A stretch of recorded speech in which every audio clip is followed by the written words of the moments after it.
Hello hello hello hello hello. अभी बताइएगा जरा, अभी आवाज क्लियर है? Hello hello hello hello, I think बंद हो गया माइक। हाँ जी, एक बार कमेंट बॉक्स में कमेंट करके बताओ फटाफट, अभी आवाज क्लियर है सभी को?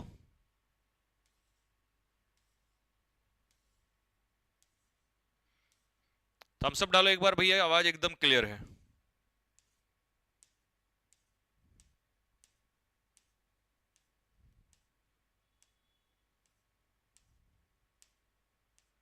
हाँ जी, आवाज क्लियर है।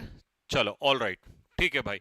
ओके, तो सबसे पहले पांच कॉन्सेप्ट्स, जैसा कि हम पहले पांच कॉन्सेप्ट्स करते हैं, तो आज का पहला कॉन्सेप्ट, कॉन्सेप्ट नंबर वन, जो कि अक्सर हमारे एग्जाम्स में पूछा जाता है, तो उसको पहले मैं थोड़ा सा पिक्चर मेथड से आपको समझाता हूं, फिर उसको आगे नोट्स आपको दिखाएंगे कि आपको कैसे लिखना है। क्या है आज का कॉन्सेप्ट वन? आज के हिसाब से हमारा कॉन्सेप्ट वन क्या है, समझो। देखो, हम सभी जानते हैं कि जनरली, पिक्चर बनाते हुए चलना मेरे साथ, है ना?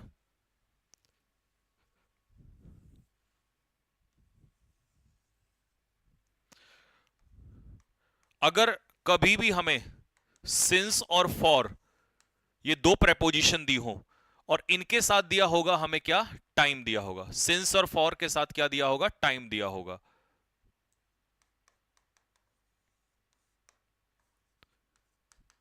सिंस और फॉर के साथ कौन सा टाइम होता है? Period of time. और सिंस के साथ कौन सा टाइम होता है? Point of time.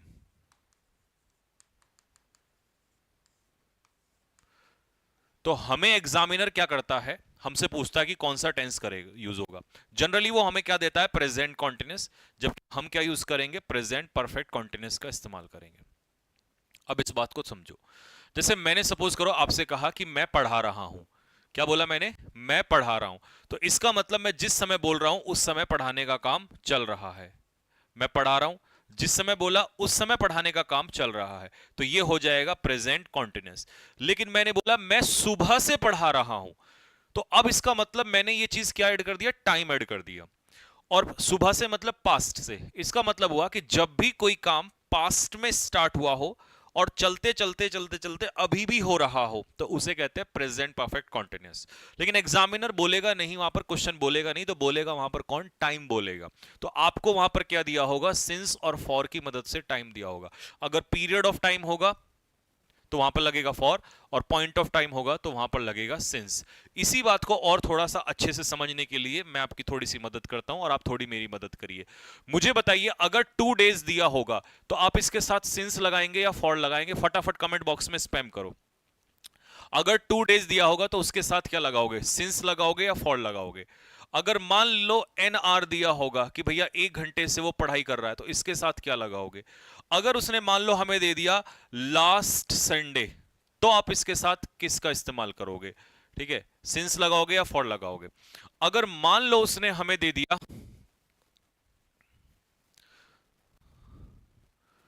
Last 3 days, जिनमें बच्चे अक्सर फंसते हैं, मैं वही टॉपिक को उठाऊंगा। लास्ट 3 डेज, तो इसके साथ आप क्या यूज करोगे? एक बार फिर से देख लो, पहले में क्या लगाओगे, दूसरे में क्या लगाओगे, तीसरे में क्या लगाओगे? पहला, दूसरा, तीसरा, 1 2 3 करके कमेंट बॉक्स में स्पैम करते रहो। चौथे में क्या लगाओगे? फिर मैंने पूछा आपसे आयर, इसमें आप क्या लगाओगे? फिर मैंने आपसे पूछा यस्टरडे, इसके साथ आप क्या लगाओगे? फिर मैंने आपसे पूछा मैरिज, इसमें आप क्या लगाओगे? 5 6 7। नेक्स्ट। फिर मैंने आपसे पूछा 7 AM, इसके साथ क्या लगाओगे? फिर मैंने आपसे कहा, पूछा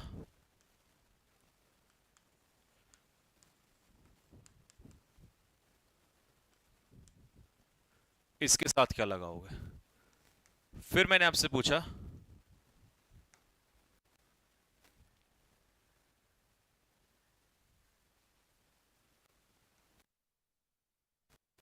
इसके साथ क्या लगाओगे?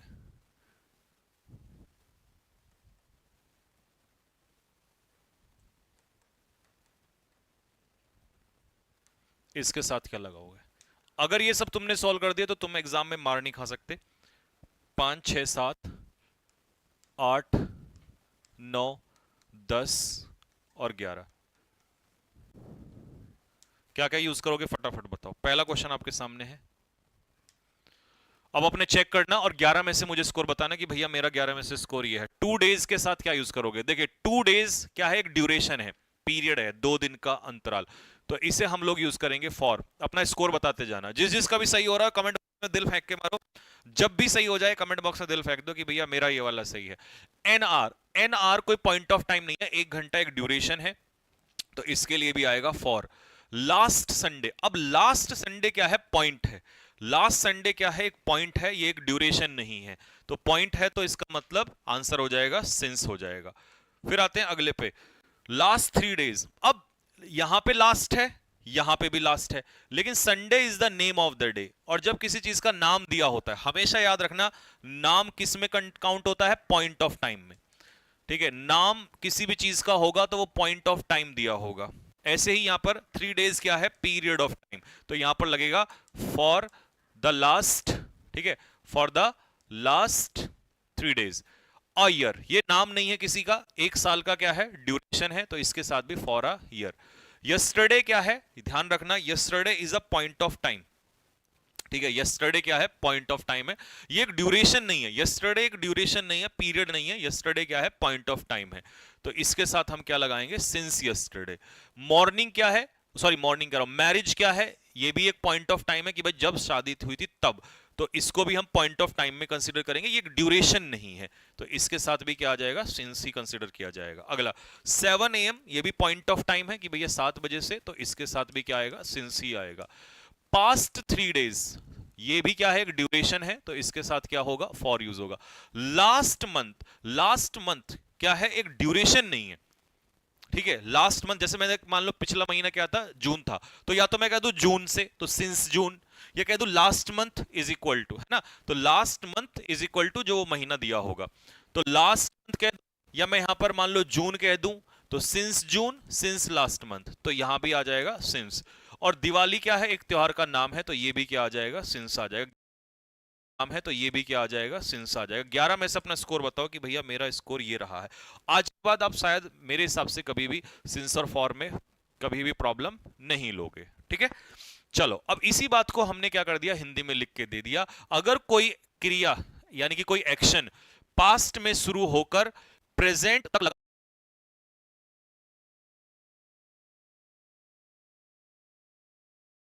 चल रहा हो तो उसे प्रेजेंट परफेक्ट कॉन्टिन्यूअस में लिखा जाता है। इससे बढ़िया हिंदी में आपको कुछ नहीं मिल सकता। पूरी मैंने मतलब पिक्चर भी बना दी और हिंदी में भी लिख के दे दिया। सबसे बड़ी बात है इसकी स्ट्रक्चर क्या होगी वो समझो। सबसे पहले दिया होगा आपको स्ट्रक्चर, उसके बाद दिया होगा आपको हैज हैव हेल्पिंग दिया होगा, फिर उसके पीछे लगेगा बीन। बीन का लगना यहां पर बहुत जरूरी है, इस बात को अपने दिमाग में रखना, क्योंकि बीन के बिना आप आईएनजी फॉर्म नहीं लगा सकते। तो हैज और हैव के पीछे क्या लगाओगे, बीन, और फिर वर्ब की फर्स्ट फॉर्म में क्या लगा दोगे, आईएनजी। तो ये आईएनजी किसकी वजह से लग जाता है, बीन की वजह से। फिर आएगा ऑब्जेक्ट, और कमाल की बात है यहां खेल होगा सिंस और फॉर का, और फिर आएगा आपका टाइम, ठीक है। सिंस और फॉर का प्रयोग वो भी मैंने बता दिया आप लोगों को, है ना, कि कहां यूज होगा, जैसे since Monday, since 5 PM, since 2010, ठीक। ऐसे ही फॉर का, for 3 hours, for 2 days, for a long time, ठीक है जी। अब आते हैं एग्जाम्पल पे। चलो, पहला क्वेश्चन मान लो उसने क्या दिया हुआ है, मोहित इज स्टडिंग इंसिसेंटली। इंसिसेंटली का मतलब क्या होता है भाई, इंसिसेंटली का मतलब होता है कॉन्टिन्यूअसली, यानी कि लगातार।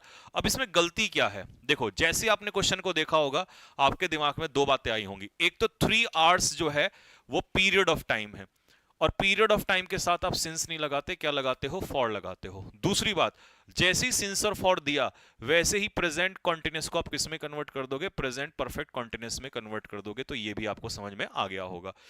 फिर आपने देखा यहां पर कि फॉर 3 इयर्स, 3 सालों से, तो फॉर सही लगा हुआ है, पीरियड ऑफ टाइम के साथ फॉर सही लगा हुआ है। अच्छा, हैव, पहली बात तो पूजा सिंगुलर सब्जेक्ट है, तो हैव की जगह क्या होगा, हैज होगा। दूसरा डायरेक्ट आईएनजी नहीं आ सकता, तो हमें यहां पर क्या लगाना पड़ेगा, बीन लगाना पड़ेगा, और इसके पीछे फिर आईएनजी लगेगा। मेरे हिसाब से हर एक बच्चे को यह बात समझ में आ गई होगी। अब कमेंट बॉक्स में थम्स अप डालो कि भैया ये वाला कॉन्सेप्ट हमें बिल्कुल क्लियर हो गया, और यहां पिक्चर ने तो सब कुछ ही क्लियर कर दिया कि अगर कभी भी हमें टाइम दिया होता है सिंस और फॉर के साथ, तो हम प्रेजेंट कॉन्टिन्यूस को प्रेजेंट परफेक्ट कॉन्टिन्यूस में बदलते हैं। कौन सा टेंस बनाते हैं इसको, प्रेजेंट परफेक्ट कॉन्टिन्यूस। कौन सा बनाते हैं, प्रेजेंट परफेक्ट कॉन्टिन्यूस। और सिंस कहां आता है, पॉइंट ऑफ टाइम के साथ, और फॉर कहां आता है, पीरियड ऑफ टाइम के साथ। तो होपफुली ये बात सबको क्लियर हो गई होगी। बहुत बढ़िया भाई, बहुत बढ़िया, शाबाश जी शाबाश। अब आते हैं आज का कॉन्सेप्ट नंबर 2 की तरफ। कॉन्सेप्ट नंबर 2 में क्या सिखाता है, कॉन्सेप्ट नंबर 1 को समझने के बाद अब हम चलेंगे कॉन्सेप्ट नंबर 1 को समझने के बाद हम चलेंगे कॉन्सेप्ट नंबर 2 की तरफ। 1 आपने समझ ही लिया है, अब आते हैं कॉन्सेप्ट नंबर 2 की तरफ। ठीक है, कॉन्सेप्ट नंबर 2 हमें क्या बताता है, इंडेफिनिट प्रोनाउन जो हम सीखने वाले हैं। देखिए कुछ क्वेश्चंस हमारा इंडेफिनिट प्रोनाउन से पूछता है। इंडेफिनिट प्रोनाउन जैसे कि पहली कैटेगरी है everyone, someone, anyone, everybody, no one, anybody, somebody.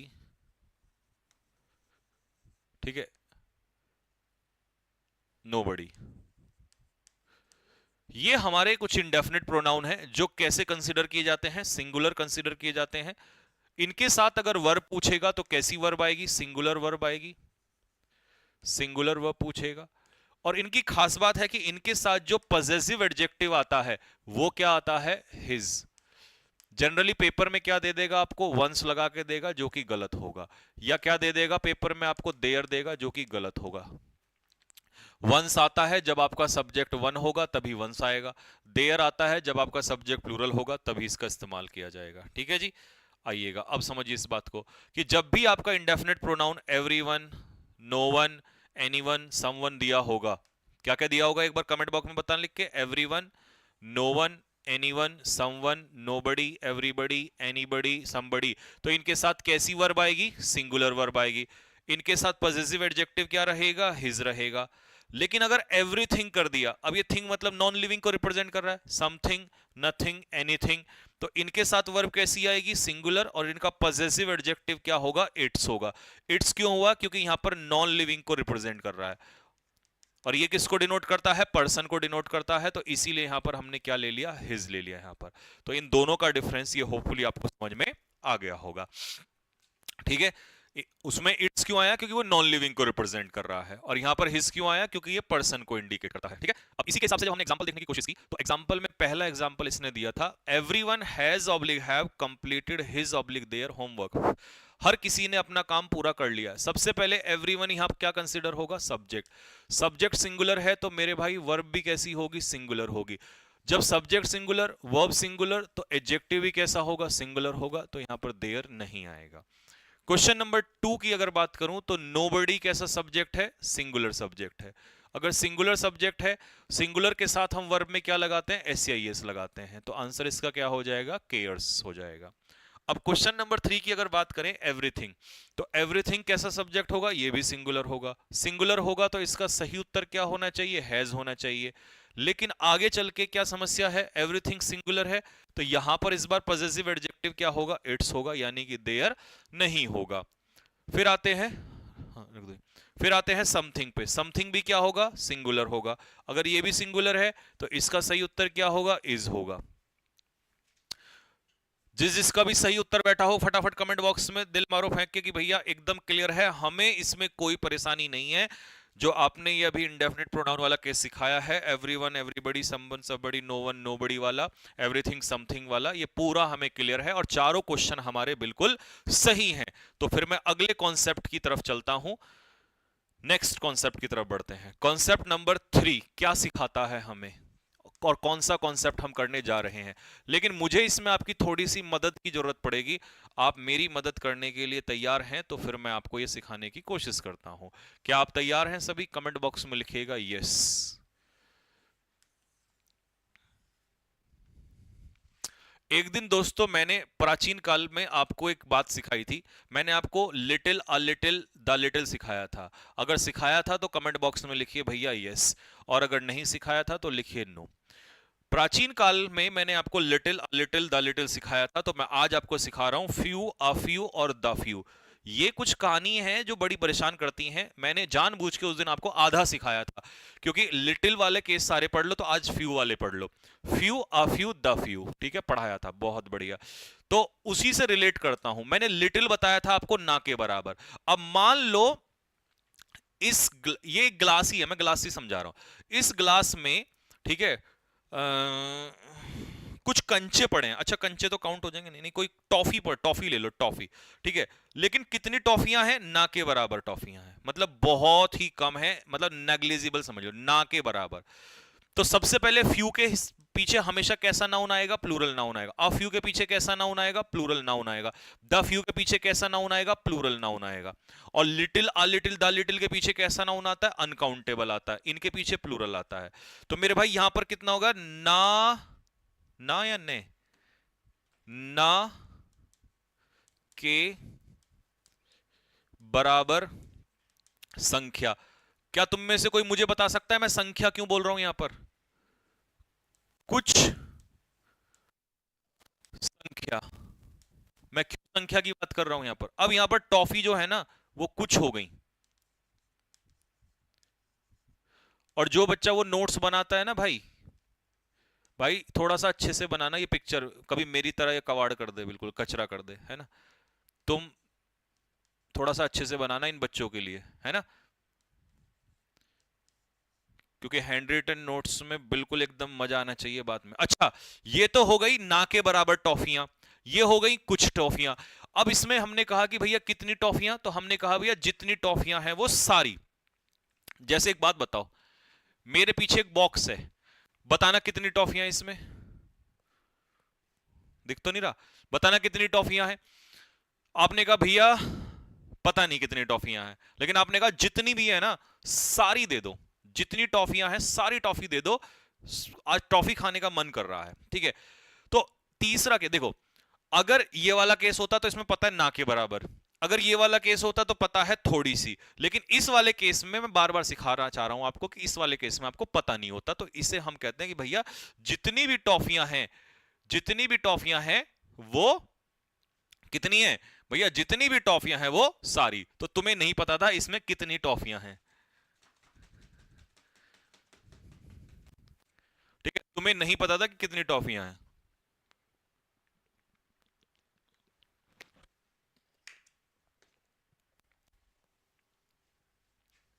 ठीक है जी।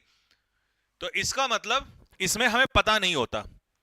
तो जो बिल्कुल गधे बच्चे हैं, गधे सुने, गधे, पता नहीं होता, उनके लिए लिख रहा हूं मैं यहां पर, क्योंकि वो भूल जाते हैं, वो बाद में कहते हैं यार ये वाला समझ ही नहीं आया, तो अब मैंने लिख दिया। और जो बच्चा नोट्स बनाता है ना, वो क्लाउड में ऐसे बिल्कुल अलग लिख देगा, पता नहीं होता।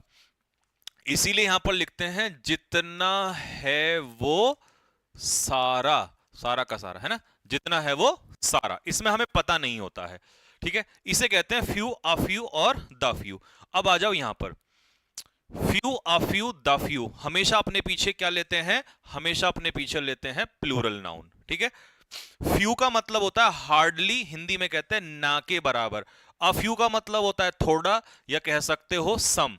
और द फ्यू का मतलब होता है जितना वो सारा, और इंग्लिश में कहेंगे सम, सम नहीं, सम तो इधर आ जाएगा, ऑल दैट आर अवेलेबल। तू कहां से आया भाई? तू निकल यहां से, फुर्सत में पहली गली में निकल यहां से। ऑल दैट आर अवेलेबल मतलब जितना है वो सारा। तो भाई हिंदी में भी लिख दिया, इंग्लिश में भी लिख दिया।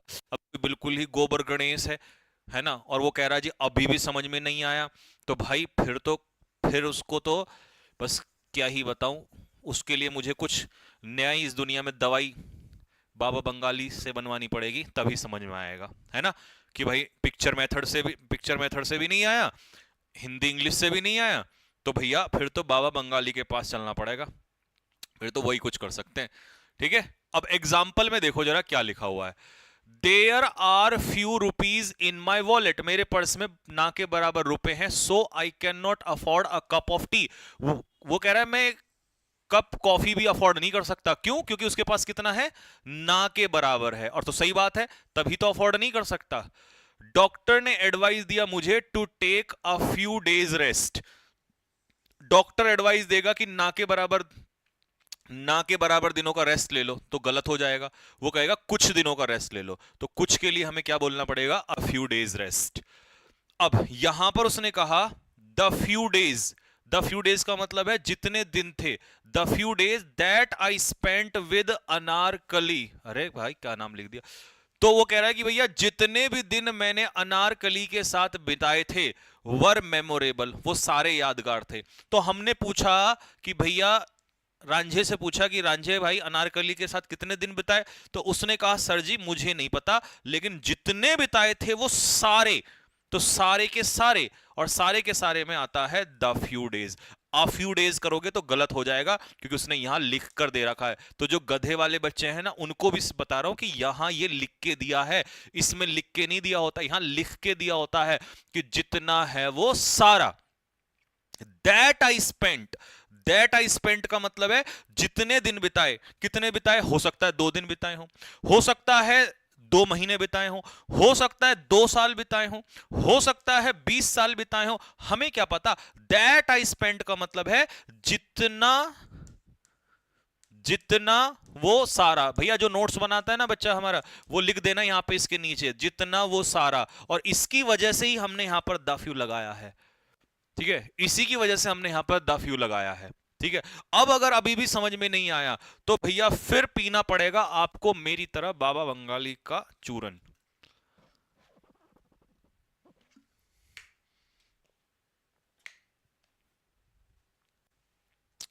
फिर तो तभी दिमाग चलेगा, अदरवाइज जैसे मेरा दिमाग पढ़ा पढ़ा के बंद हो जाता है ना, रात तक थक जाता है।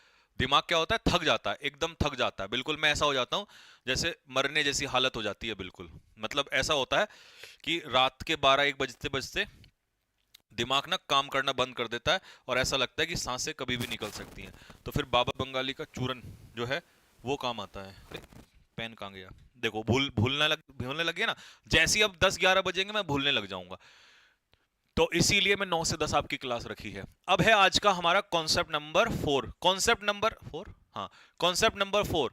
अगर कॉन्सेप्ट नंबर 3 समझ में आ गया हो तो दिल मारो फेंक के कि भैया कॉन्सेप्ट नंबर 4 एकदम ही क्लियर है, आपने एकदम हमें बता दिया कि भैया क्या डिफरेंस होता है। ठीक है, क्लियर है भाई, few uh few the few.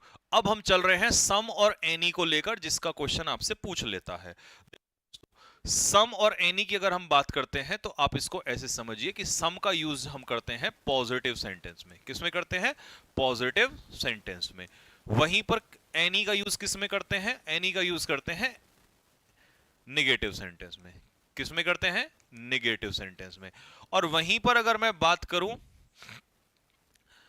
Positive हो गया, निगेटिव हो गया, अब आता है एक तीसरी कहानी आती है इंटेरोगेटिव सेंटेंस। तो इंटेरोगेटिव सेंटेंस में हम दोनों का यूज करते हैं। किसका?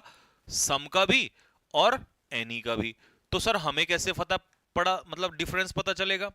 चलो, पॉजिटिव में तो सम लगा देंगे, निगेटिव में एनी लगा देंगे, बट इनमें कैसे पता चलेगा? इंटेरोगेटिव में तो दोनों। तो भाई अगर रिक्वेस्ट हो रही होगी, रिक्वेस्ट, तो वहां लगाना सम। और अगर पूछ रहा होगा आपसे क्वेश्चन, तो क्वेश्चन पूछते समय आप लगा देना एनी। ये दोनों तरीके हैं आपके। अब आप पढ़ लेना कि उसमें रिक्वेस्ट है या उसमें क्वेश्चन पूछा जा रहा है। क्वेश्चन पूछेगा तो एनी, और रिक्वेस्ट होगा तो सम, और पॉजिटिव होगा तो सम, और नेगेटिव होगा तो एनी। अब मैं आपसे ना एक बात पूछना चाहता हूं, अगर तुम मेरी मदद करो तो मैं पूछूं, जल्दी से लिखो कमेंट बॉक्स में। हाँ, मेरा क्वेश्चन क्या है आपसे? मेरा क्वेश्चन ये है कि भाई अगर कभी सेंटेंस में नॉट दिया होगा तो नॉट का पेयर किससे बनाओगे, बताओगे? एनी से बनाओगे या सम से बनाओगे?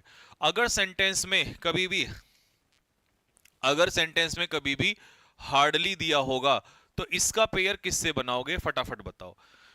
सम से बनाओगे या एनी से बनाओगे? जल्दी करो। नॉट का पेयर किससे बनाओगे? नॉट का पेयर बताना है। नॉट का पेयर किससे बनाओगे? आकाश ठाकुर कह रहा है अंजलि। ओ अंजलि, अंजलि बेटा सुन ले, इसकी भी बात सुन ले भाई। ये भी बेरोजगारों की महफिल का एक नया दीवाना है। है ना। इतने भरे कमेंट में उसको अंजलि दिखाई दे गई पहले तो, और ऊपर से आवाज लगाने में मस्त है। ऐसे ही लोग, भारत में बेरोजगारों की कमी इसीलिए नहीं है क्योंकि निकम्मों की कमी नहीं है, तो बेरोजगारों की भी कमी नहीं है। बहुत बढ़िया भैया। आपने बताया था निगेटिव में एनी आता है, नॉट निगेटिव होता है, तो इसीलिए हम लोग नॉट का पेयर एनी के साथ बनाते हैं। हार्डली भी निगेटिव होता है, तो इसीलिए हम हार्डली का पेयर जो है वो एनी के साथ बनाते हैं। अब मैं कुछ बच्चों डाउट दूर करना चाहता हूं। कुछ बच्चे कहते हैं सर एनी भी निगेटिव होता है, ये भी निगेटिव, तो डबल निगेटिव कैसे लगा दोगे आप? तो मैं यही बताना चाह रहा हूं, एनी निगेटिव, एनी को निगेटिव सेंटेंस में प्रेफर किया जाता है। तो जो गधे वाले बच्चे हैं ना, जो ये कहते हैं कि भैया हमें तो बिल्कुल ही समझ नहीं आ रहा है, तो उनके लिए मैं यहां लिख देता हूं कि मेरे भाइयों, एनी निगेटिव नहीं होता, बल्कि निगेटिव वाक्य में इस्तेमाल कैसे लें, इस्तेमाल किया जाता है। तो अगर अब कोई गधा भी है, बिल्कुल बिल्कुल कह रहा है जी मैं तो खच्चर हूं एकदम और मेरे को समझ में, तो अब उसको भी आ जाएगा। ठीक है, ये किसी भी टाइप के बच्चे को आ सकता है। ठीक, कि भैया मेरे को एकदम समझ में आ गया, अब कोई दिक्कत नहीं है यहां पर। ठीक है भाई, चले आगे बढ़े यहां पर। तो अब ये समय नहीं, ये सब पढ़ लेना। ये पिक्चर मैंने आपको समझा दी, तो मुझे लगता है पिक्चर से बढ़िया कुछ नहीं है। अब आ जाओ फटाफट, पहला, दूसरा, तीसरा, तीनों में बताओ फटाफट क्या आएगा। देखो, I do not have any book to read, यहां पर नॉट दिया है, निगेटिव है, तो इसका मतलब एनी लिखना बिल्कुल सही है। चलो, we have some friends, sentence positive है, तो सम लिखना बिल्कुल सही है। Would you like to have some water, क्या तुम थोड़ा सा पानी लोगे? भाई आपके घर पे मान लो आप में से कोई लड़के का नाम ले लेता हूं, चलो एक लड़के का नाम ले लिया, आयुष त्रिवेदी। ठीक है, मान लो आयुष त्रिवेदी की शादी होने वाली है और लड़की वालों के यहां देखने जा रहे हैं। ठीक है भाई, जाते हैं ना जैसे कि भाई मिलने जाते हैं, है ना। तो अब आयुष जो है वहां चला गया, तो इसके ससुराल वाले, ठीक है फीलिंग में मत आ जाना, पहले क्वेश्चन को सुनो ध्यान से। अब इसके ससुराल वाले आए और उन्होंने कहा कि दामाद जी थोड़ा पानी लोगे? तो देखो मेरी शब्दों पे जाओ, दामाद नहीं, अंगना में पधारे, कैसे है वो करके गाना, तो थोड़ा सा पानी लोगे? तो क्या बोला, थोड़ा सा पानी लोगे? तो वो क्या कर रहे हैं, रिक्वेस्ट कर रहे हैं। तो जब आप रिक्वेस्ट कर रहे हैं तो वहां पर सम का इस्तेमाल किया जाएगा, वहां क्वेश्चन नहीं पूछ रहे हैं। तो जब क्वेश्चन नहीं पूछ रहे हैं, रिक्वेस्ट कर रहे हैं, तो उस समय पर आप किसका इस्तेमाल करोगे? उस समय पर आप सम का इस्तेमाल करोगे। यहां अगर एनी लगा दिया तो बवाल खड़ा हो जाएगा, अगर यहां एनी लगा दिया तो ये थोड़ा सा गलत हो जाएगा। ठीक है भाई, समझ में आया क्यों? अब आ जाओ अगले क्वेश्चन पे, फोर्थ वाला, are there any girls in your class. अब किसी ने पूछा है भाई क्या तुम्हारी क्लास में लड़कियां भी पढ़ती हैं? तो इसका मतलब अब ये पूछा जा रहा है क्वेश्चन, और अगर क्वेश्चन पूछा जा रहा है तो एनी का इस्तेमाल किया जाएगा। रिंकी ने मुझे बताया कि she needed some money some time, कि उसे थोड़ा सा समय चाहिए था मेरा प्रपोजल एक्सेप्ट करने के लिए। तो इसका मतलब ये पॉजिटिव वाक्य है, और पॉजिटिव वाक्य है तो यहां पर आप सम का ही इस्तेमाल करोगे। दे हार्डली बिलीव, तो हार्डली जो है वो निगेटिव है, और हार्डली का पेयर एनी से बनता है, तो इसीलिए हमने एनीथिंग लगा दिया। अच्छा, एनीथिंग ऑब्लिक समथिंग था, तो एनीथिंग आएगा, समथिंग यहां पर गलत हो जाएगा। ठीक है भाई, तो अब ये अगर आपको समझ में आ गया हो कि भैया एकदम बिल्कुल क्लियर है, इसमें हमें कोई प्रॉब्लम बिल्कुल भी नहीं है, तो आप कमेंट बॉक्स में दिल फेंक के मारे कि भैया एकदम क्लियर है, इसमें हमें कोई समस्या नहीं है, ये हमें एकदम क्लियर है। क्लियर है भाई?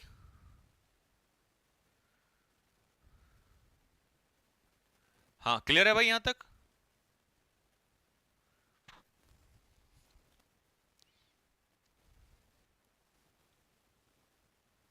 क्लियर है, बफरिंग नहीं हो रही? बफरिंग बफरिंग नहीं हो रही, झूठ बोलोगे तो, झूठ नहीं बोलना चाहिए ना, झूठ बोले कौवा काटे।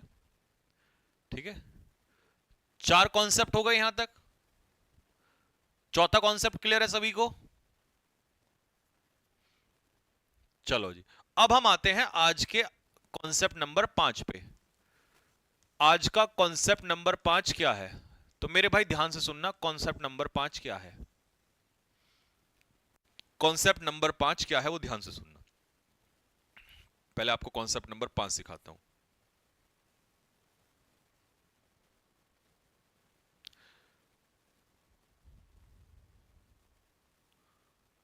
क्लियर है? कमेंट बॉक्स में एक बार लिखो जी, क्लियर है?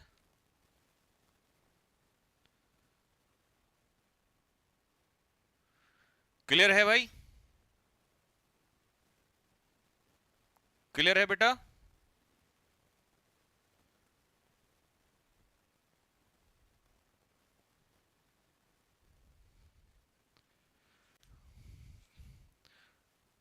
बफरिंग हो रही है? बफरिंग नहीं हो रही यार, ऐसे क्यों वो कर रहे हो? बफरिंग हो रही है, झूठ बोल रहे हो आप लोग। बफरिंग हो रही है? नहीं हो रही भाई।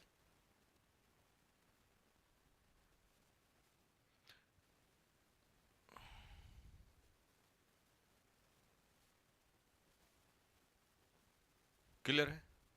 बफरिंग नहीं हो रही ना? ठीक है, अब आ जाओ कॉन्सेप्ट नंबर 5 पे चलते हैं। मेरे प्यारे नन्हे मुन्ने बच्चों, अब आपके एग्जाम में एक कॉन्सेप्ट पूछा जाता है, वो कॉन्सेप्ट क्या है वो समझिए। कॉन्सेप्ट ये है कि सेंटेंस, कभी भी आपको एक सेंटेंस दे देगा और इस सेंटेंस में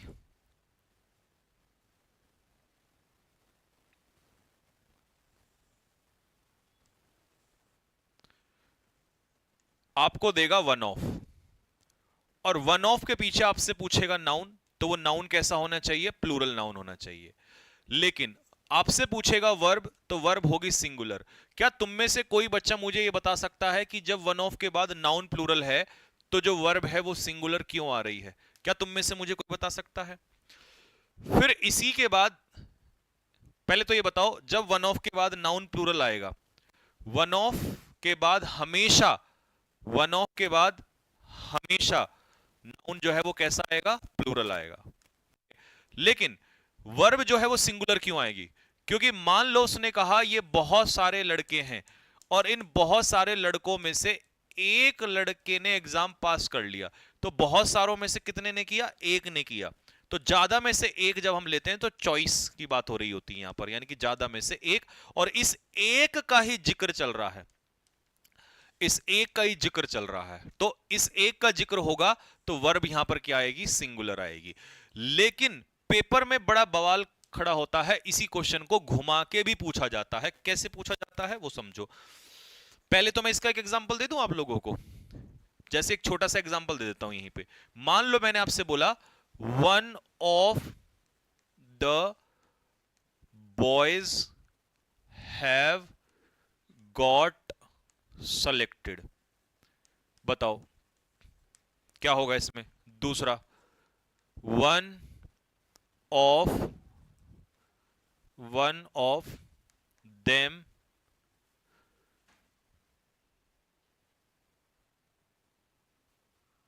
has oblique have not reached yet.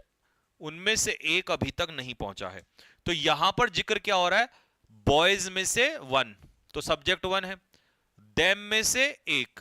तो बताओ यहां पर आंसर क्या होगा? हैव की जगह होगा हैज, और यहां पर हैव की जगह होगा हैज, क्योंकि ज्यादा में से एक। तो ये वाला तो सबको समझ में आ गया होगा, दोनों में हैज। लेकिन पेपर में आजकल इससे ज्यादा खतरनाक क्वेश्चन ये बन जा रहा है दूसरा, इसी का दूसरा टाइप है। इसी का दूसरा टाइप क्या है, जरा उसको समझना ध्यान से। इसमें क्या लिखेगा? आपको ऐसा लिख देगा, सब्जेक्ट प्लस वर्ब, ध्यान से देखना, प्लस वन ऑफ, प्लस इसके बाद प्लूरल नाउन दे देगा या प्रोनाउन दे देगा, प्लस रिलेटिव प्रोनाउन। अब रिलेटिव प्रोनाउन में या तो आपको दे देगा हु या आपको दे देगा दैट। इसको हम कहते हैं आरपी। आरपी का मतलब होता है रिलेटिव प्रोनाउन, रिलेटिव प्रोनाउन। और यहां पर आपसे पूछेगा वर्ब। तो अब कुछ बच्चों को ऐसा लगता है कि सर ने पढ़ाया था कि वन ऑफ के बाद तो सिंगुलर वर्ब आती है, तो वो यहां पर सिंगुलर वर्ब करते हैं। लेकिन मेरे भाई जब ये रिलेटिव प्रोनाउन बीच में आ जाए तो ये वाली वर्ब होती है प्लूरल। अब तुम कहोगे भैया प्लूरल क्यों होती है, इसका कारण बताओ। तो मैं कहूंगा भाई इसका कारण है ये वाला नाउन, ये एंटीसीडेंट का काम करता है। किसका? एंटीसीडेंट का। अब ये प्लूरल है तो ये भी प्लूरल ही बनेगा, ठीक है। और रिलेटिव प्रोनाउन एक पुल का काम करता है। जैसे पुल है ना, अगर यहां दो आदमी है तो इधर भेजोगे तो कितने निकलेंगे? दो। अगर एक आदमी है तो इधर भेजोगे एक निकलेगा। ऐसे इस रिलेटिव प्रोनाउन से पहले ये प्लूरल है तो इसकी वजह से ये वर्ब भी प्लूरल होती है। अगर यहां रिलेटिव प्रोनाउन ना हो फिर उसमें केस ये वाला आ जाता है कि ज्यादा में से एक और सिंगुलर वर्ब। लेकिन यहां पर जो केस है रिलेटिव प्रोनाउन से पहले ये प्लूरल होता है तो इसकी वजह से ये वर्ब क्या होगी? प्लूरल हो जाएगी। आगे बात समझ में? अब तुम कहोगे भैया इसका कोई एग्जांपल दे दो, तो एग्जांपल मैं आपको दूंगा, मुझे आंसर बताना क्या होगा। पहला example, she is one of the best mothers that has ever lived. बताओ क्या होगा? रोहित इज, शिट, ये भाई एक तो सुबह से लिखते लिखते ना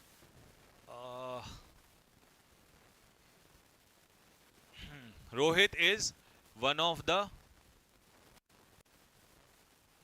boys who is oblique are going abroad, जो विदेश जा रहे हैं।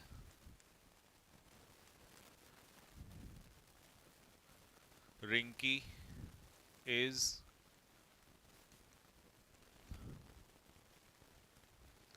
one of the girls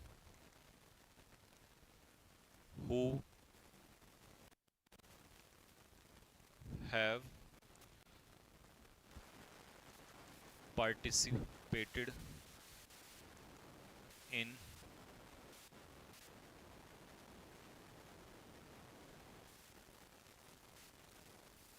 dance competition।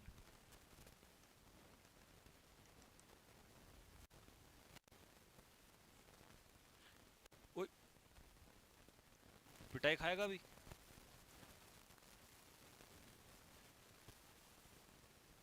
सारे नोट्स क्या कर दिया इसने।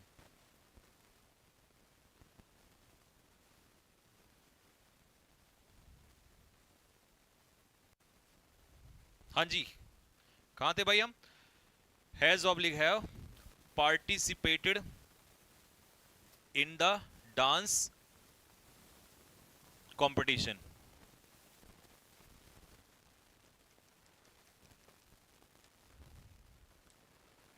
चलो अब देखो, she is one of the best mothers. अब बच्चों को पता क्या लगता है कि यहां पर जो बात हो रही है वो शी की हो रही है, लेकिन शी की नहीं हो रही है। ध्यान से सुनो, इसका पिक्चर बनाता हूं।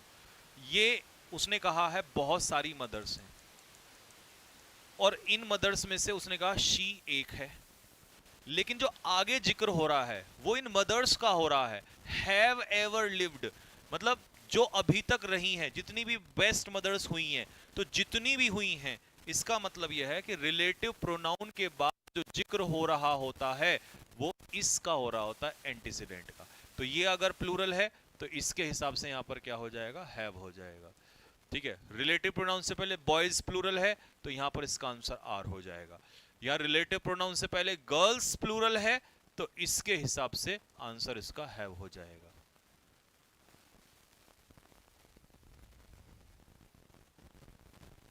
बात क्लियर है? अब कमेंट बॉक्स में लिख के बताओ कि भैया ये एकदम क्लियर हो गया।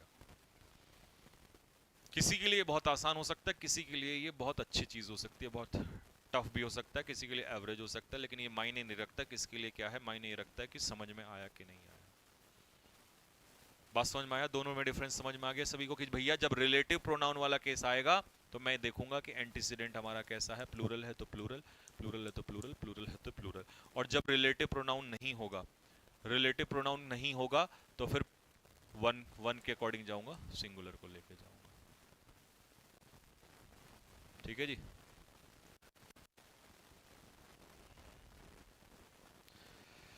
ठीक है भाई, तो भाई आज इतना ही रखेंगे दोस्त, क्योंकि अब मुझे लग रहा है थोड़ा सा ना, कल वोकेबलरी हम कल के सेट में लेंगे, ठीक है। क्योंकि हाथ थोड़ा सा ऐसा लग रहा है कि जैसे सूज गया हो, गड़बड़ कर रहा है, ठीक है। एक तो दिन भर से लिख लिख के ना, ठीक है। तो आज के लिए हम इतना ही रखेंगे। 5 के 5 कॉन्सेप्ट्स आपको मैंने करा दिए हैं आज। एंटोनियम्स यानी कि एंटोनियम जो है वो हम कल के सेशन में लेंगे, ठीक है। और हाँ, वादे के मुताबिक मैंने रीडिंग कॉम्प्रिहेंशन स्टार्ट कर दिया है।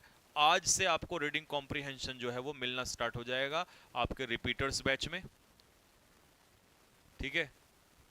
डेली आपको मॉक के रूप में,